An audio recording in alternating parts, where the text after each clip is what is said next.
Comment arrêter de penser à une personne qui ne t'importe pas? Fais cela, et tu ne penseras plus à elle. Dans cette vidéo, nous allons approfondir un sujet qui, je le sais, te cause une perte de paix mentale. Tu ne peux pas cesser de penser à quelqu'un qui ne t'a pas valorisé, qui ne t'a pas apprécié, et qui, simplement, ne t'importe pas autant que tu l'importes. Ce problème peut sembler être un cycle sans fin, une répétition constante de pensées qui te maintiennent coincé dans une situation nuisible. Ici, tu ne découvriras pas seulement pourquoi ton esprit s'accroche à cette personne, mais tu apprendras également une approche pratique, soutenue par la psychologie, qui t'aidera à tourner la page, à laisser cette personne derrière et à commencer à vivre avec une liberté émotionnelle. Mais attention, ce n'est pas une vidéo ordinaire où l'on te dit simplement de cesser de penser à elle. Ici, nous allons au fond de ce qui se passe vraiment en toi. Je vais t'apprendre exactement quoi faire pour ne plus penser à cette personne pour toujours. Tu obtiendras des outils pratiques que tu pourras appliquer immédiatement. Et si tu les suis correctement, ils t'aideront à te libérer du poids de quelqu'un qui n'a pas su t'apprécier.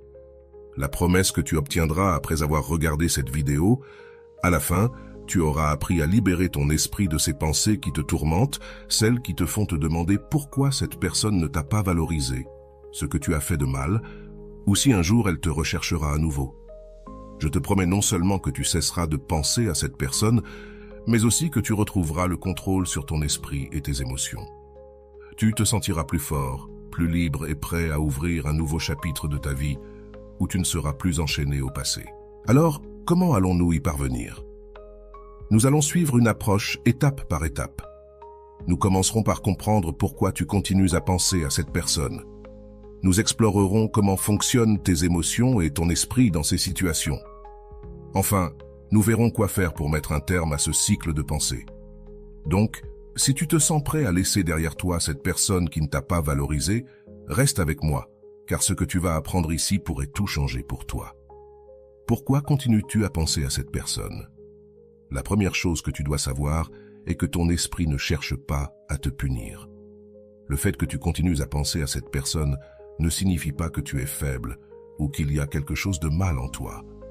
C'est un processus complètement normal lorsque tu as investi des émotions dans quelqu'un. Mais voici le piège. Ton cerveau est programmé pour essayer de résoudre des problèmes. Et dans ce cas, la relation ratée ou le désintérêt de l'autre personne est quelque chose que ton esprit essaie encore de résoudre.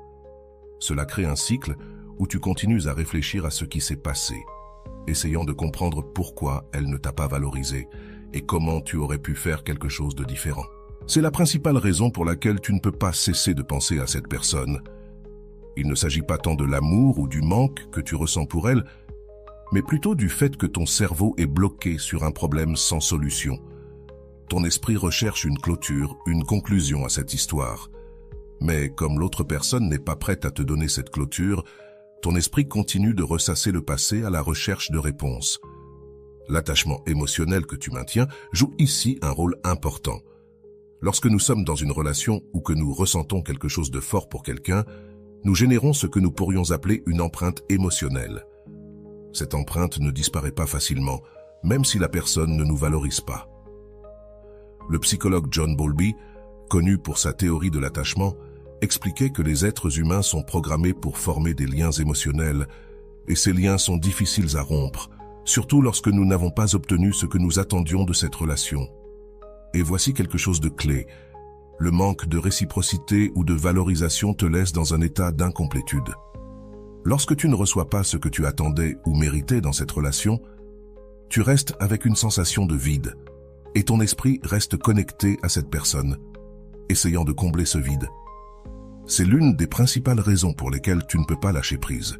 Il ne s'agit pas tant de l'amour que tu avais, mais plutôt de l'absence de clôture et de réciprocité émotionnelle.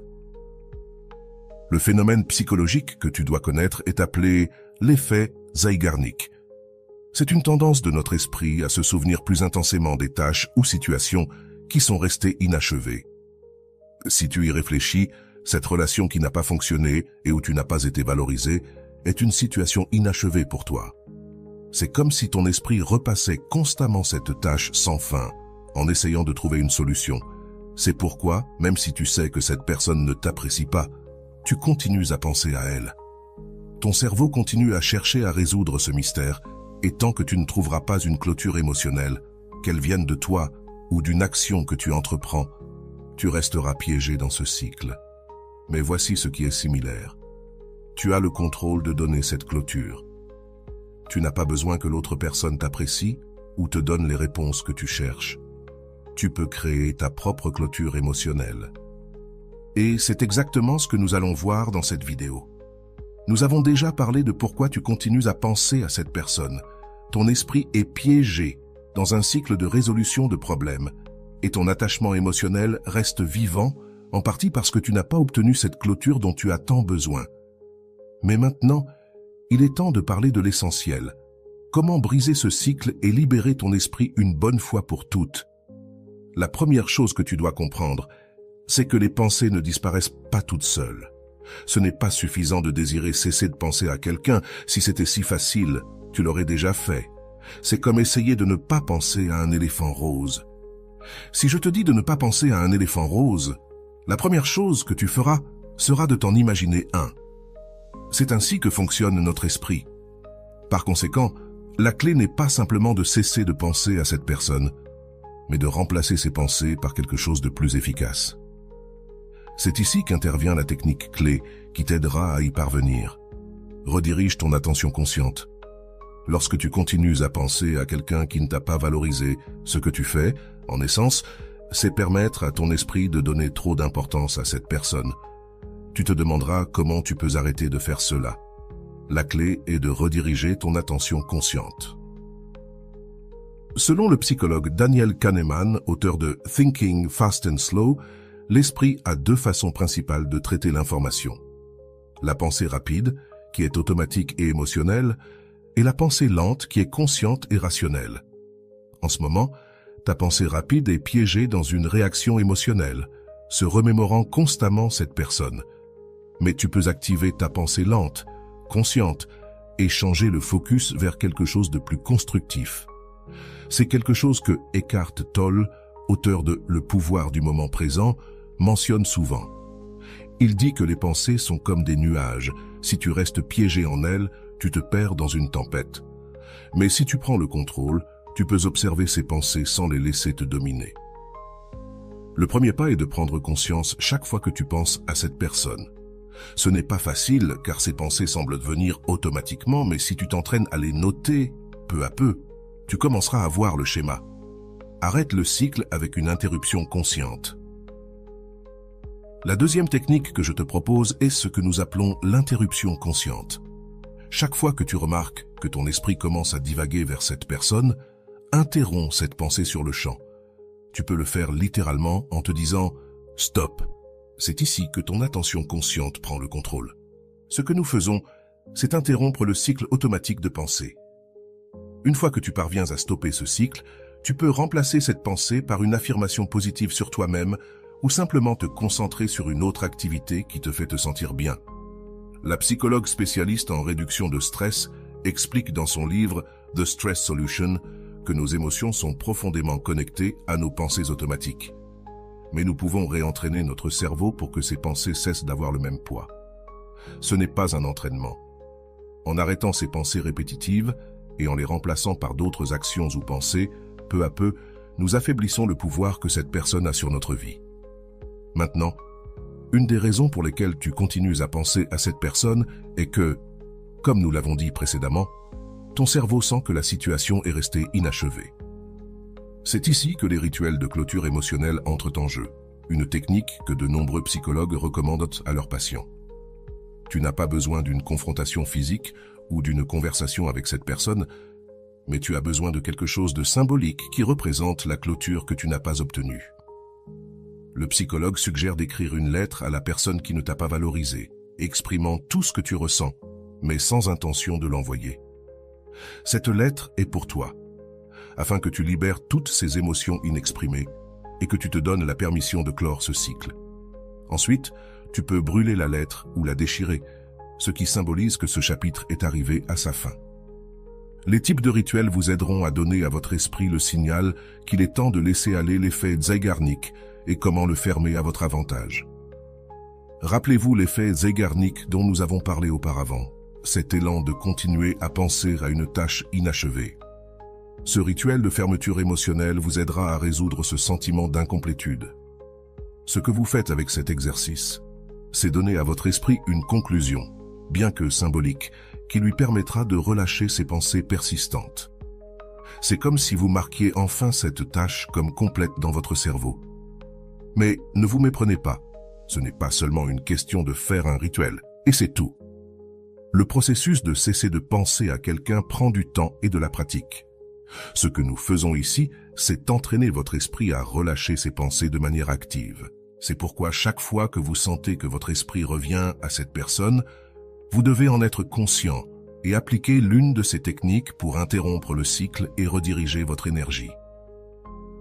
Faites de la place pour de nouvelles expériences. En fin de compte, ce qui vous aidera le plus à cesser de penser à cette personne, c'est de faire de la place dans votre vie pour de nouvelles expériences. C'est là que beaucoup de gens échouent. Ils restent piégés dans un cycle de pensée parce que leur vie continue de tourner autour de cette relation ratée. Pour libérer votre esprit, vous devez lui donner un nouvel objectif. Cela peut aller de l'apprentissage d'une nouvelle compétence à commencer un nouveau projet ou à sortir avec des amis qui vous remplissent d'énergie positive. Brené Brown, dans son livre « Le pouvoir de la vulnérabilité », dit que la meilleure façon de guérir une blessure émotionnelle est de s'ouvrir à de nouvelles expériences qui nous permettent de nous sentir connectés à quelque chose de plus grand que notre douleur. Alors, n'ayez pas peur de rechercher de nouvelles aventures, activités ou personnes qui vous aident à rediriger votre attention vers quelque chose qui vous nourrit émotionnellement. Jusqu'à présent, nous avons parlé des raisons psychologiques pour lesquelles vous continuez à penser à cette personne qui ne vous a pas valorisé. Et nous avons exploré quelques techniques pratiques pour briser ce cycle. Mais je veux que vous le voyiez en action pour que vous puissiez comprendre comment ces stratégies fonctionnent réellement dans la vie réelle. Ainsi, je vais maintenant vous raconter l'histoire de Laura, quelqu'un qui a appliqué ces techniques et a réussi à se libérer du poids d'un amour non partagé. L'histoire de Laura, quand l'amour n'est pas réciproque. Laura était une femme de 32 ans avec une carrière stable et une vie sociale active. Cependant, dans sa vie amoureuse, les choses n'allaient pas si bien. Elle avait passé les 2 dernières années dans une relation avec Martin, un homme qui, à première vue, semblait parfait. Il était charismatique, amusant, et au début, la relation était tout ce dont Laura avait rêvé. Mais avec le temps, les choses ont changé. Martin a commencé à s'éloigner, de plus en plus occupé par son travail et ses propres intérêts. Les conversations profondes sont devenues moins fréquentes, les sorties en couple ont commencé à se raréfier, et quand ils étaient ensemble, Laura sentait qu'il ne la regardait plus avec les mêmes yeux. Bien que Martin n'ait jamais été cruel ni direct, Laura pouvait sentir comment l'intérêt s'évanouissait. Elle savait au plus profond de son être qu'elle n'était plus sa priorité. La douleur de se sentir invisible dans une relation a envahi Laura. Elle se sentait piégée dans un cycle de pensée, se demandant constamment ce qu'elle avait mal fait, pourquoi Martin avait cessé de s'intéresser à elle, ce qu'elle pouvait faire pour attirer à nouveau son attention. Pendant des mois, elle a continué à chercher des signes que les choses pourraient redevenir comme avant, mais ces signes n'ont jamais été au rendez-vous. Un jour, après une dispute où Martin a admis qu'il avait besoin d'espace, Laura a décidé qu'elle ne pouvait plus continuer ainsi. Elle l'aimait, oui, mais elle réalisait que cet amour n'était pas réciproque de la manière qu'elle méritait. Cependant, malgré sa décision de mettre fin à la relation, Laura ne pouvait s'empêcher de penser à lui. Chaque nuit, elle se retrouvait à revivre des conversations, cherchant dans son esprit les moments où tout avait commencé à mal tourner. C'est à ce moment-là que Laura a compris que quelque chose devait changer. Elle avait entendu une amie parler des techniques de redirection de l'attention consciente et de rituels de fermeture émotionnelle. Elle a donc décidé d'essayer. La première étape, interrompre le cycle des pensées. Laura a commencé à appliquer la technique d'interruption consciente chaque fois que Martin apparaissait dans son esprit. Au début, ce n'était pas facile. Son cerveau était habitué à divaguer vers les souvenirs de sa relation avec Martin. Mais chaque fois qu'elle sentait ses pensées émerger, elle se disait à elle-même « Stop !» Parfois, elle le disait même à voix haute. Un simple acte d'interrompre le cycle de pensée lui a donné un premier répit. Les premiers jours ont été un défi. Laura s'est rendue compte à quel point elle pensait souvent à Martin, même dans les moments les plus inattendus, comme en cuisinant ou en marchant dans la rue. Mais avec le temps, en interrompant ses pensées de manière consciente, elles ont commencé à perdre de leur force. C'était comme si son esprit commençait à s'habituer à ne plus penser à lui. Automatiquement, le rituel de clôture émotionnelle s'est installé.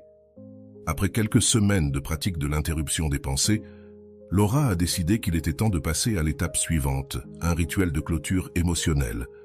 Elle s'est assise à son bureau avec une feuille de papier et un stylo et a commencé à écrire une lettre à Martin. Dans cette lettre, elle ne s'est pas retenue. Elle a écrit tout ce qu'elle avait ressenti, toute la douleur qu'elle avait gardée en silence, mais aussi ce qu'elle avait appris de la relation. En finissant la lettre, Laura a ressenti un mélange de soulagement et de tristesse. Elle ne comptait pas envoyer cette lettre, elle le savait, mais elle avait réussi à exprimer tout ce qui la tourmentait. Cette nuit-là, elle a allumé une bougie sur son balcon et a brûlé la lettre. Alors que les flammes consumèrent le papier, elle a senti qu'une partie de cette douleur se dissipait aussi. Remplir le vide avec de nouvelles expériences a été une étape suivante importante. Après avoir effectué le rituel, Laura a pris une autre décision. Remplir l'espace que Martine avait laissé avec de nouvelles expériences. Elle a commencé à s'inscrire à des cours de poterie. Quelque chose qu'elle avait toujours voulu faire mais qu'elle avait reporté pendant la relation. Elle a également commencé à sortir plus avec des amis et peu à peu, sa vie a commencé à se remplir de nouvelles connexions et d'activités qui lui apportaient de la joie. Chaque fois que son esprit revenait à Martin, Laura appliquait les techniques qu'elle avait apprises. Elle interrompait les pensées, se rappelait le rituel de clôture qu'elle avait fait et redirigeait son attention vers les choses qui comptaient vraiment dans sa vie. Le processus était lent, mais constant. Jour après jour, les pensées sur Martine sont devenues moins fréquentes, jusqu'à ce qu'un jour, elles ne prennent simplement plus la même place dans son esprit. Ce que Laura a appris de tout cela, c'est qu'il ne s'agissait pas seulement d'arrêter de penser à Martin, mais de reprendre le contrôle de sa propre vie. En cessant de centrer son attention sur quelqu'un qui ne la valorisait pas, elle a découvert de nouvelles passions, de nouvelles amitiés et une nouvelle version d'elle-même qu'elle n'avait pas vue depuis longtemps. Le plus important que Laura a compris, c'est qu'arrêter de penser à quelqu'un ne signifie pas simplement oublier, mais donner une clôture émotionnelle à cette histoire et s'ouvrir à de nouvelles possibilités. Et c'est exactement la promesse de cette vidéo. Tu peux aussi faire la même chose. Si tu appliques ces techniques, tu peux te libérer de cette personne qui ne t'a pas valorisé. Et surtout, tu peux te sentir de nouveau libre et complet. Dans la prochaine partie, nous allons faire une analyse de la manière dont Laura a géré chaque étape du processus et comment tu peux faire de même. Fais attention, car ces détails sont essentiels pour que tu puisses également te libérer de ces pensées et commencer à construire une nouvelle réalité pour toi. Nous nous voyons dans le prochain bloc. Analyse de l'histoire de Laura. Comment elle a géré chaque étape. Maintenant que tu connais l'histoire de Laura, nous allons décomposer étape par étape comment elle a réussi à cesser de penser à Martin, quelqu'un qui ne l'a clairement pas valorisé. Cette analyse t'aidera à mieux comprendre comment tu peux appliquer ces mêmes techniques dans ta vie pour obtenir des résultats similaires. Étape 1. Reconnaître que la situation ne changera pas. La première chose que Laura a faite, et qui est cruciale pour toi aussi, a été de reconnaître que la situation avec Martin ne changerait pas. Accepter que quelqu'un ne te valorise pas est douloureux, mais c'est le premier pas pour commencer à se libérer. Tant que tu gardes l'espoir que cette personne te verra différemment ou qu'elle recommencera à t'apprécier, tu resteras piégé dans un cycle interminable de pensées. Laura s'est rendue compte que l'amour qu'elle ressentait n'était pas réciproque de la manière qu'elle méritait. Et même si cela a été un coup émotionnel, cette acceptation lui a permis de commencer le processus de guérison. Étape 2. Interrompre le cycle de pensée. C'est l'une des étapes les plus importantes dans le processus de Laura, et cela le sera probablement aussi pour toi. Chaque fois que son esprit revenait à penser à Martine, Laura utilisait la technique de l'interruption consciente. Se dire cela peut sembler simple, mais ça fonctionne parce que cela interrompt le flux automatique de pensées négatives. En les arrêtant net, elle a donné à son esprit une pause et le temps de rediriger ses pensées vers autre chose. Cette étape est particulièrement importante, car de nombreuses pensées que nous avons sur quelqu'un qui ne nous valorise pas sont automatiques. Nous ne les choisissons pas consciemment, mais nous restons piégés. Les répétant, la clé ici est d'avoir ces pensées dès qu'elles surgissent, sans les juger. Il s'agit simplement de reconnaître qu'elles sont là et de prendre le contrôle sur elles. Étape 3. Réaliser un rituel de clôture émotionnelle. Une des choses qui a maintenu Laura piégée a été l'effet Sear-Nick, cette tendance de l'esprit à rester accroché à des tâches ou des situations non résolues. Le rituel d'écrire une lettre à Martin, d'exprimer tout ce qu'elle ressentait et ensuite de la brûler a été fondamental pour donner à son cerveau la clôture émotionnelle qu'il n'avait pas obtenue de la relation. Ce type de rituel symbolique est puissant, car il te permet de libérer des émotions non exprimées et, en même temps, d'envoyer un signal clair à ton esprit que le cycle est terminé. Si tu ne l'as pas essayé, je t'encourage à le faire. Tu n'as pas besoin de partager cette lettre avec l'autre personne. En fait, il est préférable de ne pas le faire. L'objectif est que tu te libères toi-même. Étape 4. Remplir l'espace émotionnel avec de nouvelles expériences. Une autre étape essentielle dans le processus de Laura a été de remplir le vide laissé par Martine avec de nouvelles expériences. Voici un principe psychologique important. Si tu ne donnes pas à ton esprit quelque chose de nouveau sur lequel se concentrer, il continuera à s'accrocher à ce qu'il connaît, même si cela te cause de la douleur. Laura a pris la décision consciente de s'inscrire à des cours de céramique, une activité qu'elle avait toujours voulu essayer, et a commencé à remplir sa vie de personnes et d'activités qui lui apportaient de la joie. Cette étape est clé, car beaucoup de personnes commettent l'erreur d'essayer d'oublier quelqu'un sans remplacer ses pensées par de nouvelles expériences. Si tu ne fais rien de nouveau, ton esprit continue de revenir au même endroit. Dans le cas de Laura, le fait qu'elle ait commencé à explorer de nouvelles activités et amitiés a fait que, peu à peu, son attention et ses émotions se sont dirigées vers quelque chose de plus positif. Étape 5. Être constant et patient avec le processus. La chose la plus importante à retenir est que ce processus prend du temps. Laura n'a pas cessé de penser à Martin du jour au lendemain. Cela a pris des semaines, voire des mois, pour interrompre ses pensées répétitives et commencer à voir les résultats. Ce qui a fait la différence, c'est sa constance. Chaque fois que son esprit revenait à Martin, elle appliquait les techniques qu'elle avait apprises. Elle le faisait sans désespoir, sachant qu'avec le temps, ses pensées perdraient de leur force. C'est ici que beaucoup de personnes se trompent. Elles s'attendent à des résultats immédiats, et lorsqu'elles ne voient pas de changement rapide, elles se frustrent et abandonnent. Mais ce que tu dois comprendre, c'est que tu es en train de reprogrammer ton esprit. Et cela prend du temps. La constance est la clé. Si tu continues à appliquer les techniques jour après jour, les pensées sur cette personne vont s'affaiblir jusqu'à ce qu'un jour, tu te rendes compte qu'elle n'occupe plus la même place dans ta vie. Le pouvoir de créer ta propre clôture. Laura a compris que, même si elle ne pouvait pas changer comment Martin l'avait traitée, elle pouvait changer la façon dont elle répondait à cette situation. Elle a pris le contrôle de ses émotions et a décidé qu'elle ne vivrait plus piégée dans une relation qui n'existait plus. En réalisant ce rituel de clôture émotionnelle, en interrompant les pensées répétitives et en remplissant sa vie de nouvelles expériences, Laura a réussi à créer sa propre clôture sans dépendre de Martin. Et c'est la leçon la plus importante que tu peux tirer de cette histoire. Tu n'as pas besoin que l'autre personne te donne la clôture émotionnelle que tu recherches. Tu n'as pas besoin d'être valorisé ou qu'elle revienne vers toi pour pouvoir avancer. Tu peux prendre le contrôle. Tu peux décider quand il est suffisant. Et, quand tu le feras, tu commenceras à te sentir plus libre, plus en paix et prêt à t'ouvrir à de nouvelles opportunités. Maintenant, c'est à ton tour. As-tu traversé une situation similaire à celle de Laura? Est-ce que tu trouves difficile de ne plus penser à quelqu'un qui ne t'a pas valorisé? J'aimerais que tu partages ton expérience dans les commentaires. Dis-moi quelle technique tu as essayé ou quelles questions tu as, et je serai heureux de t'aider. Souviens-toi, c'est un processus, et chaque petit pas que tu fais te rapproche davantage de la liberté émotionnelle. Partage ton histoire, réfléchis à ton expérience, et n'hésite pas à demander si tu as besoin d'orientation.